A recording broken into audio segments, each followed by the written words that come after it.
Hi, my name is Heidi Peltier. I am a research fellow at the Pardee Center for the Study of the Longer Range Future at Boston University, and I am the director of the 20 Years of War project,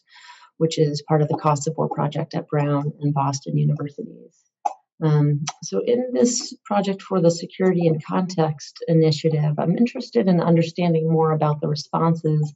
that military corporations have to falling rates of profit. I'd like to look at the history of profit rates in the military industry and see what strategies we can identify that firms have used, including consolidation, a shift to more or less governmental or non-governmental work, changes in political spending or lobbying, and so on. One of the things I've found in my past research is that many military contractors in the US tend to operate as monopolies, either because they are the sole supplier of a good or service, which might be the result of past consolidation, or because of other aspects of the contracting process have resulted in either limited pressures to reduce costs or increased political pressures to grant sole supplier status to certain firms. So firms can get sole supplier status on a contract if there's a matter of national security or if a situation is considered urgent. And so firms that are not actually monopolies can have a kind of monopoly power in military contracting. So in this project, I'd like to better understand that connection, the connection between falling rates of profit and the strategies that military firms use to make those profit rates rise, including by creating monopoly conditions through consolidation or political pressure for the contracting process.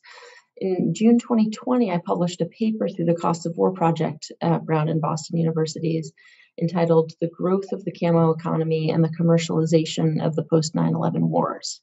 And in that paper, I looked at various reasons for growth in military contracting in the US, including ideological, political, and economic reasons, and the implications of increased commercialization for the federal budget and for labor markets. This new project would build upon that research and would help deepen our understanding of the political and organizational strategies that military firms use to increase their influence and their profits. This has implications for how federal tax dollars are spent, whether we're spending public funds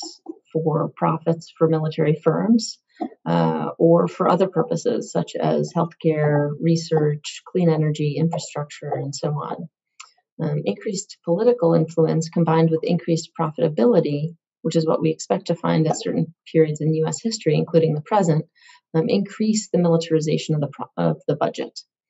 And I think this one thing that this current project could do to shed light on these questions is to look at specific firms or sets of firms, for example, the top 5 firms in terms of revenue earned through military contracts, or the top 5 weapons producing firms. And by understanding these firms' strategies, we can gain a micro level appreciation